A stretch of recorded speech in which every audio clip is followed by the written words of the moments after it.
This video is brought to you by Wicket Cricket Manager.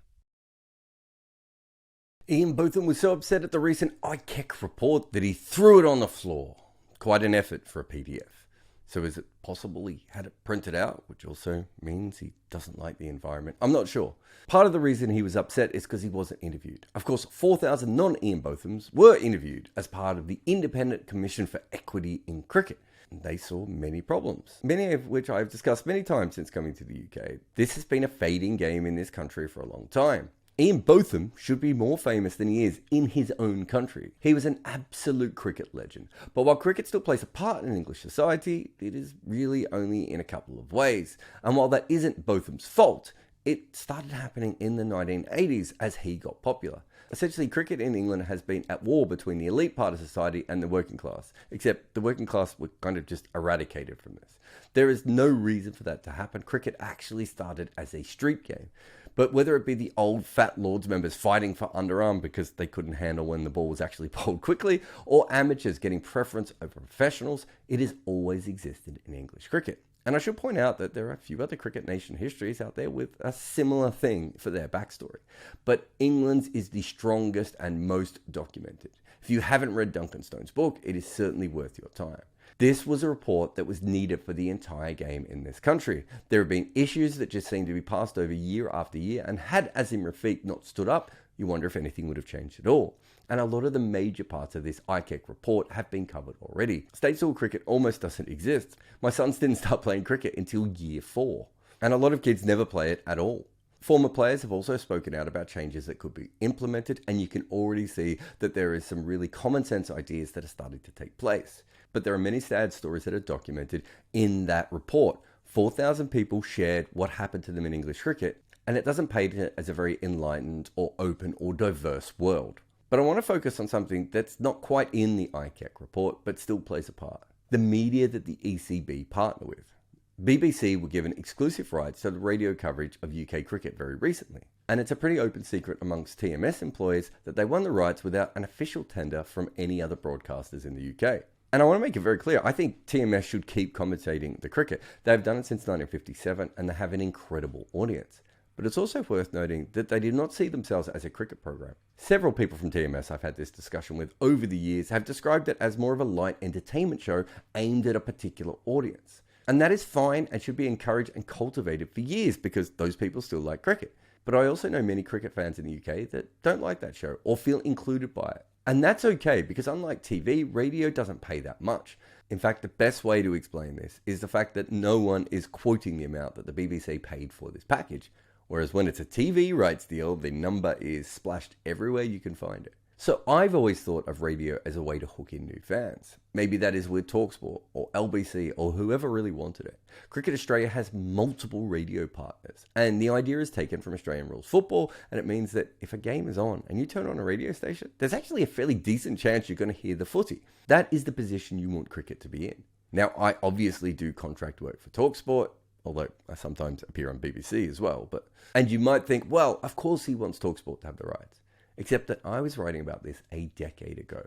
Cricket needs more voices, not fewer. It needs to grab people with as many options as possible, not give it a one-size-fits-all, especially as that is what the ICEC report is talking about. And yet the BBC were given the rights without even one other station getting to pitch for it. If the ECB was serious about broadening cricket's reach, why would you do this? And they have previous when it comes to this, choosing other broadcasters that they already have relationships with rather than trying to broaden their reach or come up with a new deal. Like they keep re-upping their Sky deals early. So last summer they went with Sky again. And again, Sky is a brilliant broadcaster of cricket. In fact, I'd go as far to say they're the best in the world. They're not perfect by any means, but they really know what they're doing with broadcasting cricket. But however, a year after those rights have been sorted, TNT, who are a major sports broadcaster in the US, took over BT Sports in the UK. And I think a lot of people in the industry knew about this from a long way out. So would it not have been smarter to have conversations with them first? Not to mention Amazon, who keep making series of the test and have already started buying up cricket rights overseas. What about the free-to-air channels in the UK with small audiences? Is there not a way to build them into the deal as well? From a fan perspective, I'd actually prefer it to all be on Sky, because then I know where I'm going to go and watch it. But from a reach perspective for the game of cricket, is it not better to promote it as far and wide as possible and not just keep signing automatically with Sky? And this is not even the first time they have re-signed early to get a deal with the ECB. It is a regular occurrence. This is from 2012 for the 2013 season. The following year after this, BT Sport started spending huge amount of money on football and other live sports. But again, the ECB already had a deal in place and they could not cash in on this new TV sports war. And I want you to look at two different lines here. Sky Sports, the only serious bidder, but with little competition from other networks. This is from both articles a decade apart.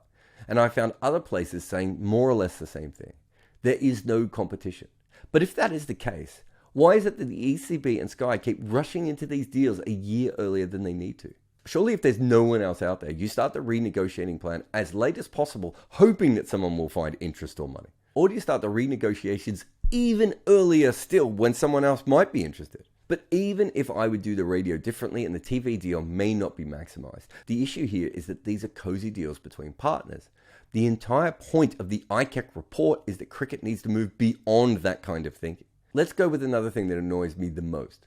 I want to see all of Ben Stokes' sixes in test matches. Hell, just make him just the ones from the UK. All I want is a supercut of sixes from the 60th man in tests when he was playing at home. And when I Google that, what can I find? Something from Lords, a county game, a World Cup final, and his heading knock. All great, and if I'm a Ben Stokes fan, I might watch some of these. But it's not what I'm looking for.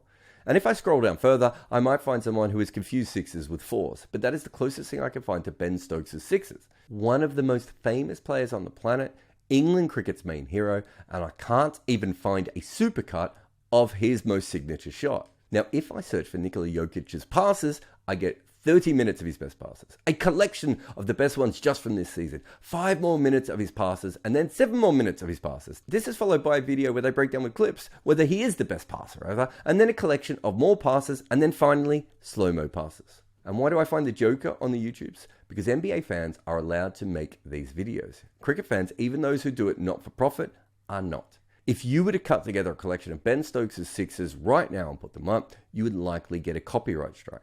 What cricket could do, and this is not just an England thing of course, is say to all fans, you could put up as much social media content as possible as long as you link to our broadcast partners, or allow us to monetize it via YouTube ads. They could actually make more money and get more promotion. At the moment, from what I could tell, when a fan puts up a clip online, the only person who makes any money from it is the copyright lawyers. There's so much more that cricket boards can do. England use a company called NV Play to record every single ball in their cricket. Why can't we as fans pay to watch all those balls? There would be plenty of us willing to pay for a highlights package of every single ball that Joe Root faces in 100. Or a great spell by Jimmy Anderson. Stop telling us how we like cricket and let us like cricket our way. And again, I've been writing about this for a decade. And in 2019, I put up a Twitter thread about it. Someone called Tony Singh reached out through an ECB friend of mine to ask if they could chat to me about it. And I said yes. But I never heard from them again. Tony Singh. Where do I know that name from? Oh, that's right. He's the person who gave the BBC the radio right.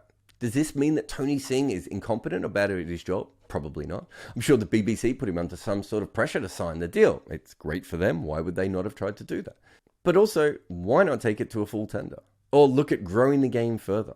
Or even wait until the Ashes comes along and either TalkSport or LBC or some random millionaire with a radio license gets hooked. On the TV stuff, Singh was part of the team to get Sky the rights also, which is actually far more interesting as he was actually a former BT Sports employee. So maybe being an insider, he knew that BT Sport, or now TNT Sport, would not start spending a lot of money on cricket. I mean, he's the expert, right? But what I don't understand is a board that has just spent a lot of money saying they want to diversify cricket and has now gone out of its way not to do that via online highlights or radio broadcasts. Opening up the game to new markets is the entire point of the 100. And that came out of generations of mismanagement by people running English cricket. The ICEC report has bigger issues than radio rights or copyright strikes on cricket fan accounts. But these things all come from the same place. English cricket's always been run like a private members club, and it is why that cricket has the same issues now that it has for generations. And the fact that no one ever brings up their draconian copyright nonsense or even questions the whole TV or radio rights thing over and over again is part of the problem. The ECB say they want more people to be involved in cricket, and they asked 4,000 people their experiences, which is a very good start. But how you sell and how you pick your partners is part of what cricket is. The ICEC report proves that cricket needs to be treated better in England. This is the time to do something different, not keep following the same paths. And I do realise that I am kind of saying that England need to bazball their media plans, except for the fact that that line makes me want to vomit in my mouth.